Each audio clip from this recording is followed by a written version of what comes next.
Doctor, yes, sir. Almami Fode Tarawale. In fact, when I edited the Sierra Leone section of the Encyclopedia Africana Dictionary of African Biography, Volume 2, and wrote his biography, I had an interesting engagement with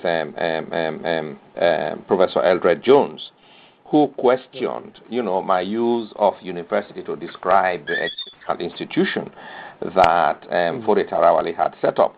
And so he came out with things like, what was the level of entry, how many years of training. I said, Professor, this is a Western imperialist concept. Simply because that's what it's done in the West does not mean you have to use the same yardstick to measure what your own is. If this is an institution of higher education, then so it is. Yes, those manuscripts, individuals do have them. How many of them are still keeping them, I don't know. I know that with regard to Kikakui, for a very long time, even now, some people do communicate using the Kikakui. Again, it needs effort, confidence building to try to get some of these. One of my colleagues, even a student, did his PhD many years ago now, maybe 15 years ago, and he did his PhD on that. And he has a bit of those documents that if there is a national effort, we can get from him. And since he's done primary research on that more than anybody else, without a doubt, he could give us leads to go and get them. But I assure you that there are still people who do communicate in the Kikakui. There are not very many, but they do. In fact, one of my uncles who died a long time ago, back in the 60s, he actually taught me how to read and write the Kikakui. But you know what? I've forgotten about it. I can't read or write it. I can probably read the alphabet, but not much on that. But there are so many other issues, really. These are so important that we collect these kinds of manuscripts. All of these, again, fall under, I'm sorry I keep coming to this, my overworked theme of inventory and documentation of cultural resources. All of these fall under, because you're actually going into the field. You are going to do research, and then one lead will take you to another, and that will take you to another, and then it will uncover something that nobody else knows about. But until we have that national approach, that consciousness and pride, the problem is when you talk about government, people are interested in areas, quote unquote, that are juicy, where they make, a quick buck here, make some money there, big project there, this and that. Talk about, culture and so on. Oh, come on, nobody's interested because there's not much money to be made. There is. There is in culture. There is. I just think we don't know how to. We're not making. No, in the Sierra Leone, that's what people UK think. Recently, they found the remains of Richard. Right? They found Richard the Lionheart. It was a big thing in the news, right? They've got his remains. They're bringing them. They're going to make people are going to make money to go and look at it, right? To see what Richard the Lionheart, his remains were. So I agree. We're just not utilizing it. Yeah, that's right. In the Sierra Leone context, that's why you don't get committed people who get to that ministry or handle such projects, because in the Sierra Leone context, people just think, hey, you know what, there's no money to be made here, so why should I waste my time? People are not interested. So it has to be somewhat directed, and I don't know, because many, many years ago, I remember when Kaba first became president, we suggested a think tank, but it looked like very many people in high places were against having an independent think tank. And I don't know if we have set up one now, if there is one, but there is none. That kind of institution can probably put direct pressure on the president because they are not dealing with intermediaries and they are not responsible to any other groups, and they are independent. For us to be able to actualize the kinds of thoughts and hopes that we have been expressing in this program today. Yeah. Just to jump in very quickly. Forward. Yeah. Is government the only solution? Is there any way that the private sector can be interested in these initiatives and fund them? Well, I just want to jump in with a couple of things very quickly. First, I think I think first that part of what this discussion has come up with is having the right framework of sort of thinking about the subject, of thinking of it as not only wealth but potential source of more wealth that can contribute to the enrichment of Sierra Leone and Sierra Leone.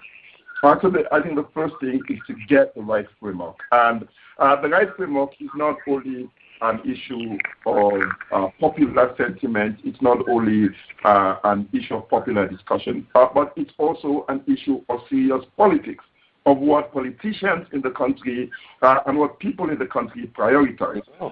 The second is having really not only people who are deeply interested in the issue. You pointed out, I think everybody pointed out that animals touch a lot now.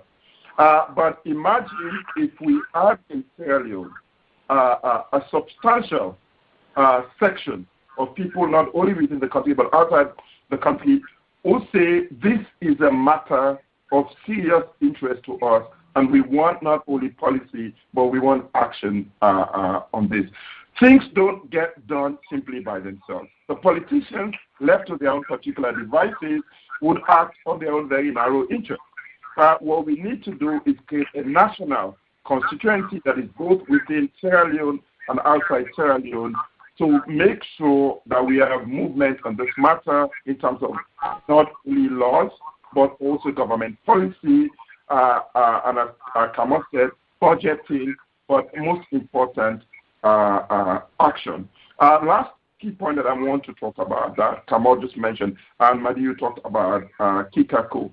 I think it's beyond Kikako. I think it's a larger question of national heritage and what that national heritage is. Part of what we imagine a national heritage to be is a natural heritage that is colonial. I think what Kikako, what the Ajami script, that is people who write in Arabic, but write our local languages in Arabic and have communicated not only knowledge but also communicated on a daily basis on other issues can provide us, is another way of thinking of where our intellectual heritages come from.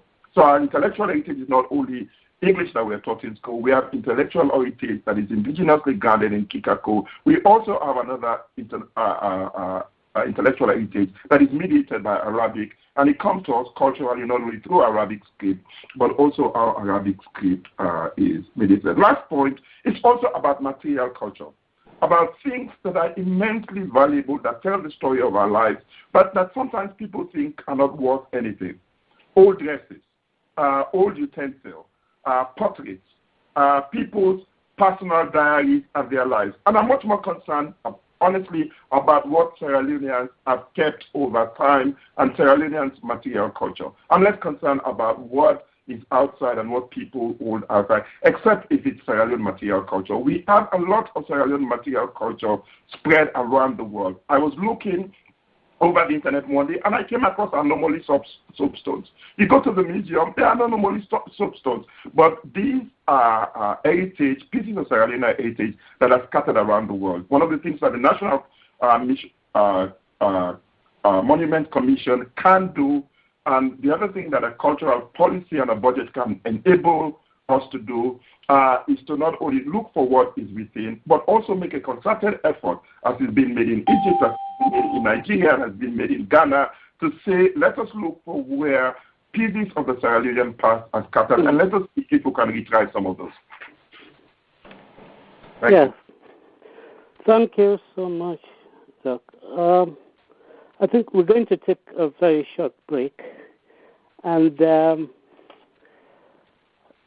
we just want to remind our listeners that you're listening to Voices from the Diaspora, And the topic we are discussing today is Sierra Leone, the need to strike a balance between new capital projects and historic monuments / built heritage.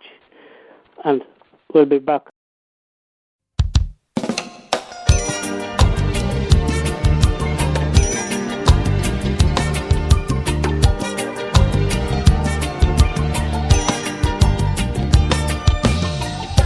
Old timer, do you remember? Old timer, all of us come from Africa. Old timer, do you remember? Old timer, all of us come from Africa.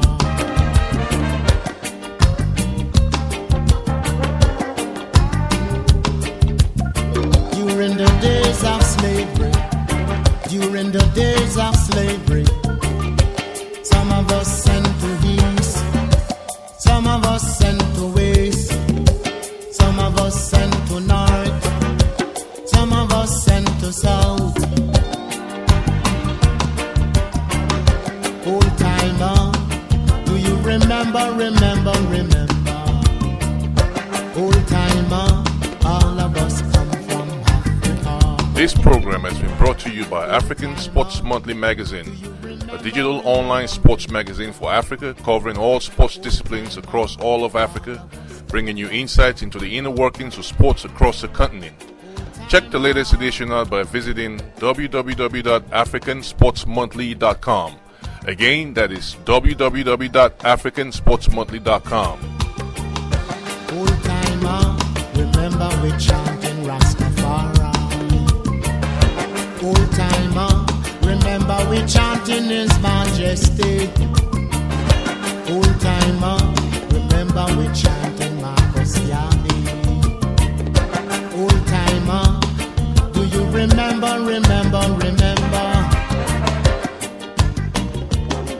Hello, listeners. You are listening to Voices from the Diaspora. And our topic today is Sierra Leone, the need to strike a balance between new capital projects and historic monuments / built heritage. Now, in order to round up, this is our third segment, and in order to round up, we're going to look at prospects, we're going to make projections, we're going to make recommendations, but basically each speaker is going to make concluding remarks, and I would like to start with Mr. Melbourne Garber. Can you make your concluding remarks, please? Yes, thank you very much, Abdul. This has been a very lively discussion, and I've really enjoyed the conversation with especially with the historians. I'm not a historian, but over the last few years, the history, through the preservation work that I've been doing, and the history of Sierra Leone has just become very fascinating to me. It is something we definitely need to, take on seriously and make sure that, it is broadcast to Sierra Leoneans, and Sierra Leoneans understand and appreciate our history and our historic past. We have a very, very rich history. Also, I'm a structural engineer by profession, and so, the matter of sort of infrastructure development is something that I'm also really very keen on. I know we haven't spoken much about capital development. I think and that's because I think we recognize that we don't want to lose, a lot of the history and artifacts that are in Sierra Leone that have made us who we are. So, my view and my concluding remarks are really that we do need to engage the government, not just government, and also maybe the private sector, to recognize that we have all this rich history and historical sites that we do have to take care of, because if we don't, we're going to lose them, and that history will be gone forever.